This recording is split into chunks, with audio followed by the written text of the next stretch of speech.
जय हिंद दोस्तों, मैं विनय यादव आप लोगों का स्वागत करता हूं आपके यूट्यूब चैनल विनय यूपीपी पे। तो दोस्तों, आज हम लोग पढ़ेंगे विशेषण और विशेष अपने हिंदी के सुपर फास्ट रिवीजन बैच में।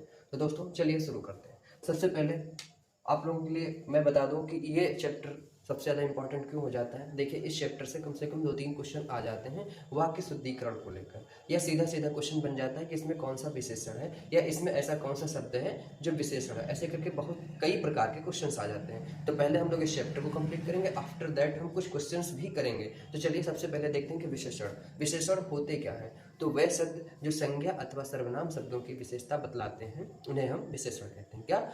जो शब्द संज्ञा अथवा सर्वनाम शब्दों की विशेषता बतलाते हैं उन्हें विशेषण कहते हैं। जैसे कि एग्जाम्पल के तौर पर हम लिख लेते हैं कि वह घोड़ा काला है। तो यहाँ पे जो काला शब्द है वो घोड़े की विशेषता बतला रहा है। जैसे कि अमरूद बहुत मीठे हैं, तो यहाँ पे जो मीठा शब्द है वो अमरूद की विशेषता बतला रहा है। जैसे कि जामुन खट्टे हैं या जामुन काले हैं, तो यहाँ पे जो काला शब्द है वो जामुन की विशेषता बतलाता है। तो ऐसे शब्दों को हम कहते हैं विशेषण। अभी आपके सामने एक और शब्द लिखा है विशेष से। अब आप लोगों के मन में आ रहा होगा कि विशेष से क्या होता है। तो देखिए, जिन शब्दों की विशेषता बतलाई जाती है उन्हें हम विशेष कहते हैं। देखिए, जो शब्द विशेषता बतलाते हैं वो विशेषण होते हैं। जिन शब्दों की विशेषता बतलाई जाती है वह विशेष कहलाते हैं। जैसे कि हम एक एग्जाम्पल लिखते हैं राम विद्वान लड़का है। राम विद्वान लड़का है। राम विद्वान लड़का है। आपके सामने एक एग्जाम्पल लिखा हुआ है। अभी यहाँ पर जो विद्वान है ये क्या है? ये एक विशेषता है। यह विशेषता है तो ये आपका हो जाएगा विशेषण हो जाएगा। क्या हो जाएगा? विशेषण हो जाएगा। ये आपका विशेषण हो गया। लेकिन यहाँ पर अब राम जो है, तो राम क्या है? राम की विशेषता बतलाई जा रही है। राम क्या है? ये संज्ञा अथवा सर्वनाम शब्द हो सकता है। हालांकि भी ये संज्ञा है क्योंकि राम बेसिकली एक नाम है। अगर यहाँ पे हम किसी सर्वनाम का प्रयोग करते तो सर्वनाम हो जाता। तो ये क्या है? ये विशेष है। ये विशेष क्यों है? क्योंकि इसी की विशेषता बतलाई जा रही है। इसी की विशेषता बतलाई जाएगी। तो जिन शब्दों की विशेषता बतलाई जाती है वह विशेष होते हैं। विशेष बेसिकली संज्ञा अथवा सर्वनाम होते हैं। ठीक है, संज्ञा अथवा सर्वनाम जो होते हैं वे विशेष होते हैं और जो विशेषता बतलाते हैं वह विशेषण कहलाते हैं। तो चलिए अब देखते हैं कि हिंदी में विशेषण होते कितने प्रकार के हैं। देखिए, हिंदी में बेसिकली 4 प्रकार के विशेषण होते हैं। कौन कौन से? सर्वनामिक विशेषण नंबर 1, नंबर 2 गुणवाचक विशेषण, नंबर 3 संख्यावाचक और नंबर 4 परिमाण बोधक विशेषण। कौन? परिमाण बोधक विशेषण। तो 4 विशेषण होते हैं। चलिए इनको बारी बारी से डिटेल में फाइंड आउट करते हुए हम लोग पढ़ते हैं एग्जाम्पल्स के साथ में। सबसे पहले सर्वनामिक विशेषण। सर्वनामिक विशेषण क्या होते हैं? तो देखिए, विशेषण के रूप में प्रयुक्त होने वाले सर्वनामों को हम सर्वनामिक विशेषण कहते हैं। अब क्या सारे सर्वनाम? देखिए, सर्वनाम तो 6 होते हैं, तो क्या सभी सर्वनाम विशेषण होते हैं? तो जी नहीं। पुरुषवाचक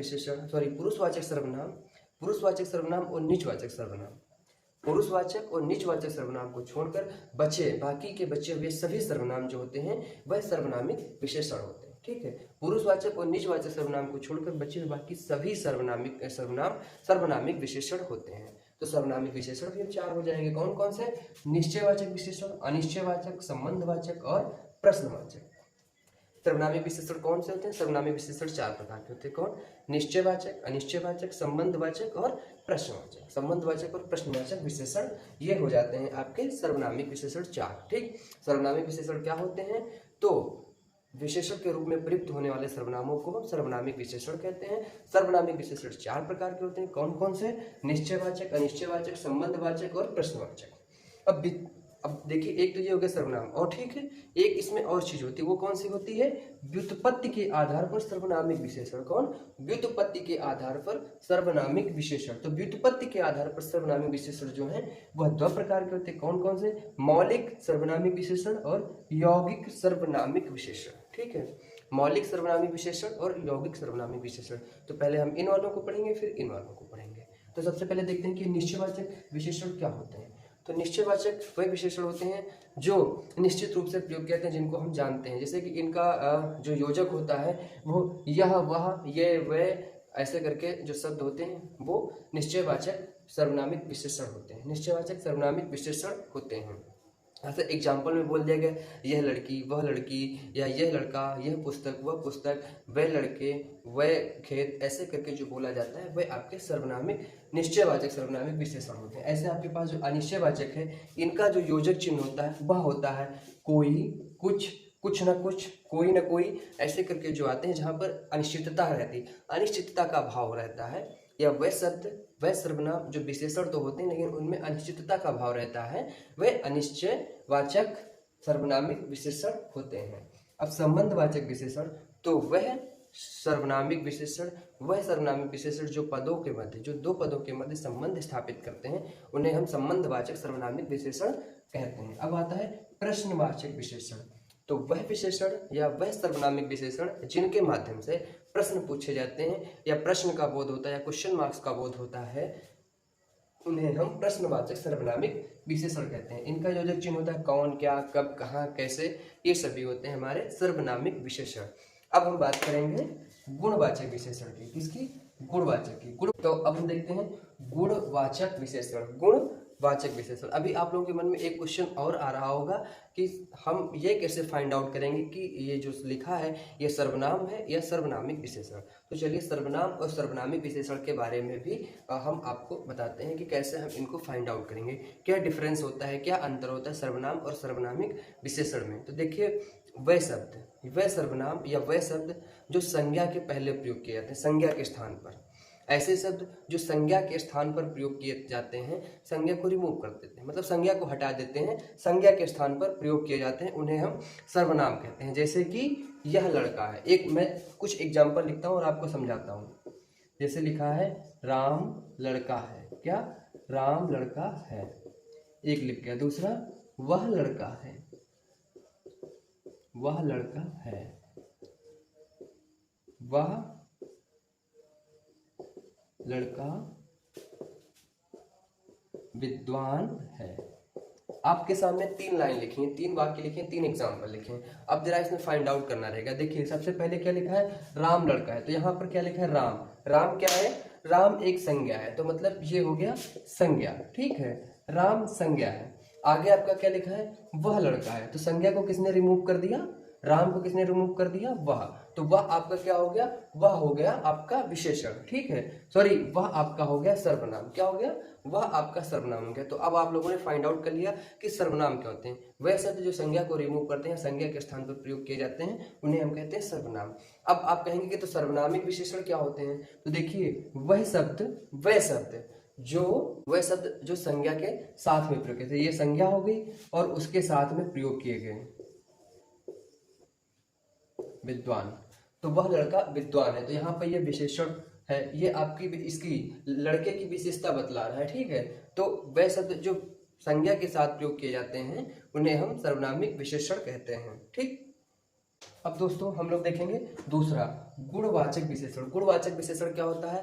तो वह शब्द जो संज्ञा अथवा सर्वनाम, वह शब्द जो संज्ञा अथवा सर्वनाम के गुण, धर्म और साथ में उसके स्वभाव का बोध कराते हैं, गुण, धर्म और उसके स्वभाव का बोध कराते हैं, उन्हें हम गुणवाचक विशेषण कहते हैं, उन्हें हम गुणवाचक विशेषण कहते हैं। इन्हें हम कई वर्गों में बांटते हैं, जैसे काल बोधन, रंग बोधन, गुण बोधन, स्थान और दशा। जैसे कि अगर काल बोधन की बात करें तो यहाँ पे नया, पुराना, ताजा, ऐसे करके बहुत सारे शब्द होते हैं जो किसी वस्तु की गुणों को बताते हैं कि वो नई है, अच्छी है, पुरानी है, खराब है। तो ये हो गई आपकी काल बोधन। एक होते हैं रंग बोधन, जैसे कि किसी कोई वस्तु रखी है और उसके बारे में बता रहे हैं, नीली है, पीली है, काली, हरी, गुलाबी, बैंगनी, ऐसे करके बहुत सारी चीजें होती हैं। तो यहाँ पे बात हो जाएगी रंग बोधन की। लेकिन अगर बात हो गुण बोधन की तो जैसे कि अच्छा, बुरा, झूठा, कपटी, नीच, ये सब उसके हो गए गुण। स्थान निचले, बिचले, ऊपर, नीचे, और उसके बाद दशा, मोटा, पतला, युवा, वृद्ध, ऐसे करके जो विशेषता, मतलब बेसिकली आप ये मान लीजिए कि कोई एक व्यक्ति है, जैसे हमारे हाथ में मार्कर है, तो इसकी विशेषता बताते हुए आप जो भी इसके बारे में बोलना चाहेंगे, जो भी, ये अच्छा है, नीला है, पीला है, खराब है, अच्छा चलता है, नहीं चलता है, खराब चलता है, ये सभी जो विशेषताएं हैं, इसकी जो विशेषताएं, ये सभी गुणवाचक विशेषण के अंतर्गत आएंगी। मतलब किसी व्यक्ति की जितनी भी विशेषताएं होती हैं वह सभी उसके गुणवाचक विशेषण के अंतर्गत पढ़ी जाती हैं। अब हम बात करेंगे तीसरा जो विशेषण है वह है संख्यावाची विशेषण। वह है संख्यावाची विशेषण। तो संज्ञा अथवा सर्वनाम की संख्या का बोध कराने वाले, संज्ञा अथवा सर्वनाम की संख्या का बोध कराने वाले विशेषण जो होते हैं उन्हें हम संख्यावाची विशेषण कहते हैं। ये दो प्रकार के होते हैं, कौन कौन से? निश्चित संख्यावाची विशेषण और अनिश्चित संख्यावाची विशेषण। अब निश्चित संख्यावाची विशेषण क्या होते हैं? तो ऐसे विशेषण जिनसे हमें किसी निश्चित मतलब निश्चित संख्या का पता चल जाता है, उन्हें हम निश्चित संख्यावाची विशेषण कहते हैं। जैसे कि 1, 2, 10, 15, 2 गुना, 4 गुना, 5 गुना, 3 गुना, ऐसे 5वां, तिगुना, प्रति, दोनों, एक, ऐसे करके हमें जब भी किसी निश्चित संख्या का, जैसे कि 2 मार्कर, 1 मार्कर, 1 डस्टर, ऐसे करके इन सारी चीज़ों का जब हमें ज्ञान होता है तो होते हैं निश्चित संख्यावाची विशेषण।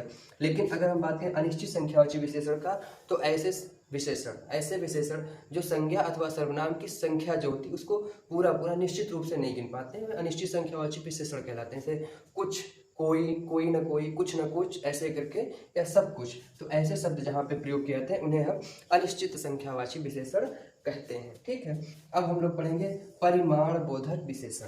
परिमाण बोधक विशेषण जो हमारे अंतिम विशेषण है, परिमाण बोधक विशेषण। तो वह विशेषण जो संज्ञा अथवा सर्वनाम के परिमाण का ज्ञान कराते हैं, संज्ञा अथवा सर्वनाम के परिमाण का ज्ञान कराते हैं, उन्हें हम परिमाण बोधक विशेषण कहते हैं। जैसे कि आपके पास कुछ एग्जाम्पल लिख दिए जाएं, जैसे कि आधा धन बांट दो, जैसे लिखा है धन बांट दो और आधा धन बांट दो, आधा धन बांट दो। देखिए धन बांट दो, तो यहाँ पे धन बांटने की बात हो रही है, यानी कि धन की विशेषता यहाँ पे बांटना हो गया। ठीक है, लेकिन यहाँ पे क्या बोला गया कि आधा धन बांट दो, तो आधा क्या है? आधा एक परिमाण हो गया, आधा एक मात्रा हो गई। तो ये आपके जो होते हैं, जो मात्रा बताते हैं, जो परिमाण बताते हैं, ऐसे विशेषण को हम परिमाणवाचक विशेषण कहते हैं या परिमाण बोधन विशेषण कहते हैं। तो दोस्तों ये आपका विशेषण, विशेष और विशेषण के प्रकार होते हैं। अब हमारे पास कुछ और विशेषण होते हैं, जैसे कि प्रविशेषण और विशेषणार्थक प्रत्यय। ये भी बहुत जानना है, बहुत जरूरी चीज है। अब प्रविशेषण क्या होते हैं? प्रविशेषण जो शब्द विशेषणों की विशेषता बतलाते हैं, वह शब्द जो विशेषणों की विशेषता बतलाते हैं उन्हें हम प्रविशेषण कहते हैं। जैसे कि वह बहुत तेज दौड़ता है, तो देखिए वह तेज दौड़ता है, तो तेज हो गया हमारा विशेषण। लेकिन जब हम बात करेंगे बहुत तेज दौड़ता है, तो जो बहुत शब्द है ये तेज की विशेषता बतलाता है, इसलिए ये आपका प्रविशेषण होगा। क्या होगा? ये आपका प्रविशेषण होगा। जैसे कि सीता सुंदर लड़की है, तो जो सुंदर शब्द है ये सीता की विशेषता बतला रहा है, सुंदर शब्द सीता की विशेषता बतलाता है, इसलिए ये आपका विशेषण हो जाएगा। लेकिन यहाँ पर जब हम देखेंगे सीता अत्यंत सुंदर लड़की है, सीता अत्यंत सुंदर लड़की, यानी कि जो अत्यंत शब्द है यह सुंदर की विशेषता बतला रहा है, इसलिए ये आपका प्रविशेषण हो जाएगा। क्या हो जाएगा? ये आपका प्रविशेषण हो जाएगा।